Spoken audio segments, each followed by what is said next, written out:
Hey guys, I know this is kind of a weird angle here, but there's a method to the madness. Listen, first of all, I just want to send you guys this video.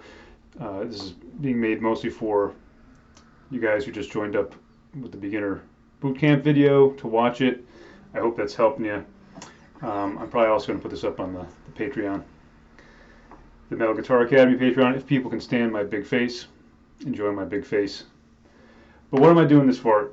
A little strange, but I had a number of students this week, that beginner students, that seem to have the same problem, and I just figured I'd make a short video to address this. It's a big deal. I don't hear a lot of people talking about it or demonstrating it or how to fix it, and that is thumb position. I touch on this a little bit in the beginner bootcamp video. I touch on it a little bit more in the Beginner Guitar No Wimps book, but I want to do something a little bit more in depth because this is something, again, I just really haven't heard anybody talk about this in very much detail. So the deal is, when you're playing some of these open chords, I'm going to be using 3 chords today, I think, to demonstrate this. Some basic chords that beginners are going to be learning. I'll do F major, G major, and I'm going to do some power chord stuff. And one of the biggest complaints and trouble that people have when they're learning the chords is they're using some of these fingers to inadvertently mute other strings. For example, if I do a G major chord, and I'm going to be turning back and forth here so you can see, so please excuse the camera angles. I'm doing my best here. It's a little strange to play this way, but if I play a G major in a way that a lot of beginners are going to play it,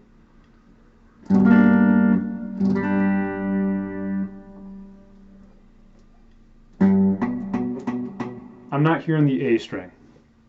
Now let me turn around here so you can see.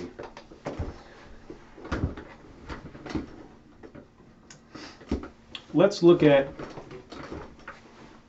my middle finger here. Okay? And I'm going to talk about the thumb in a second because that's the point. But look at my middle finger.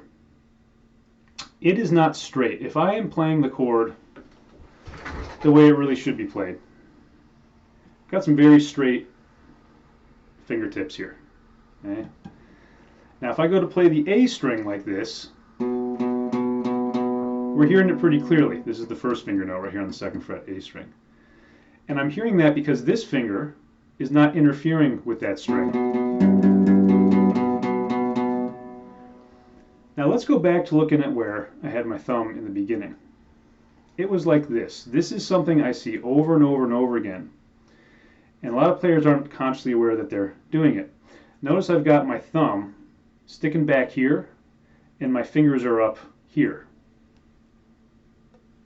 That, right? So the deal is, your thumb position is going to pretty much force your fingers to be in a certain location no matter what you do. And if you try and fight with it, it becomes extremely frustrating, and it can be very physically uncomfortable. If the thumb is back here, okay, I want you to watch what happens to my fingers as I move the thumb where it should be, which is going to be more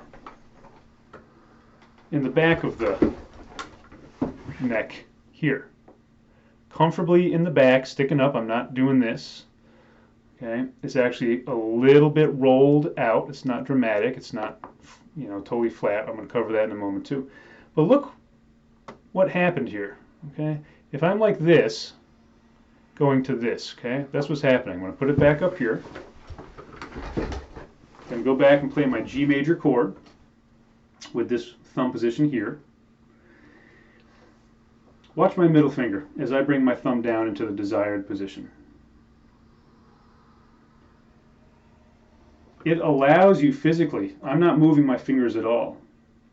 It's my thumb coming down, it's pushing my fingers up, which is where we want it to be. Now, if your thumb is here and you're trying to hear that A string, you can try to really straighten that finger out, move it around. I don't care what you do, it's going to be very difficult to get that straight enough because it's going to continue to force. Look at my wrist too. See how awkward that is? I bet this happens to a lot of you guys. I know it does because I have a lot of students, beginning students, that come in for private lessons, and I see this all the time. This is how I know to look out for this stuff. I'm not some genius. I've just seen it forever, so I know what to look out for with people. So doing this, I don't care what you do with your fingers. You're going to be uncomfortable in your wrist. You're not going to get your fingers straight enough to stop interfering this, and you're going to become extremely frustrated. Now, if we move the thumb down again, look, magically, the wrist is more comfortable, okay, versus that. See that? People fight this all the time. They think that the thumb needs to be set in stone, and they try and move the wrist. If you can't move your thumb, your wrist ain't going anywhere either. Let that fall down. You have a lot more opportunity now to make your fingers do the work and curve. So check this out. I'm going to do this also with the F major chord. This is a chord, especially because of the little bar right here, that a lot of beginners have trouble with. I got D string there, 3rd fret, G string, B string on the 1st fret, and we often bar it to get that high E. This one can really be a bitch for people when they're first starting out. And again, it's mostly the thumb. It's not just the bar. Okay?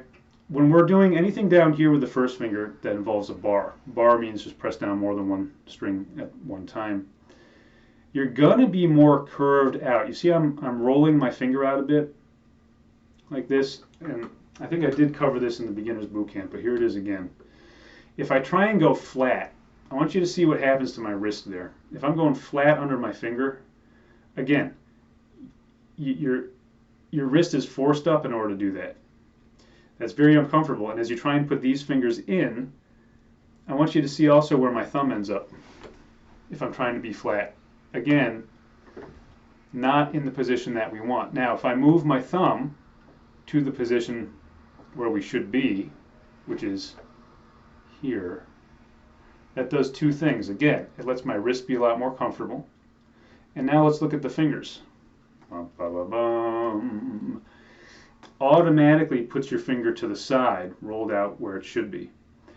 If one is trying to fight these two forces, if you're trying to have your finger on the side where it should be, but yet your thumb is way up here, you're screwed. Because as you put these in, you see how they're interfering with each other? I'm hitting the G string there. You're going to really be frustrated. And this is all having to do with your thumb simply coming down, giving yourself the opportunity to let your fingers be in the positions that they want to be. So that's a big deal. Power chord as well. If I've got the power chord and my thumb is back here, I can't stretch my fingers. I'm trying, you know, you can kind of get a, but again, you're going to get that really crappy sound because it's near the metal fret wire. Can't stretch it because your thumb is back here, or even worse, way back here. Now, again, watch. If we get the thumb there, again, not totally flat, you're going to roll it out a little bit to be comfortable. Everybody is a little bit different shape size with their hand, but these are the principles you want to be thinking about. Now, if I keep my thumb there where it needs to be, let's watch how the wrist and the fingers look on this side. Comfortable. Again, notice this finger's curving. You don't really want to do that with the power chords. But notice now, boom, you can stretch comfortably. Watch what happens if I put my thumb back in that weird position. You see my fingers constricting? Farther it goes back, the harder, and I'm not doing anything with my fingers, they're just naturally doing this because I'm moving my thumb. So thumb position is really paramount for this stuff. And you have to not fight it. That's the big thing. If you're too tense and you think your thumb is going to be somehow locked in stone here, I don't know, again, maybe I do this. Locked in stone, and you're trying to move your fingers, you are going to get super restricted feeling. Okay, so anyway, just a quick one, but that's something that really I feel I needed to do today because it was like a sign, because I had about 3 people coming in who were having trouble with that this week, and so I figured I'd share it with all of you guys as well. So cool, and yeah, I'll probably put stuff on the Patreon too. if you can handle my big face. Okay, guys, hope that helped. I'll talk to you soon.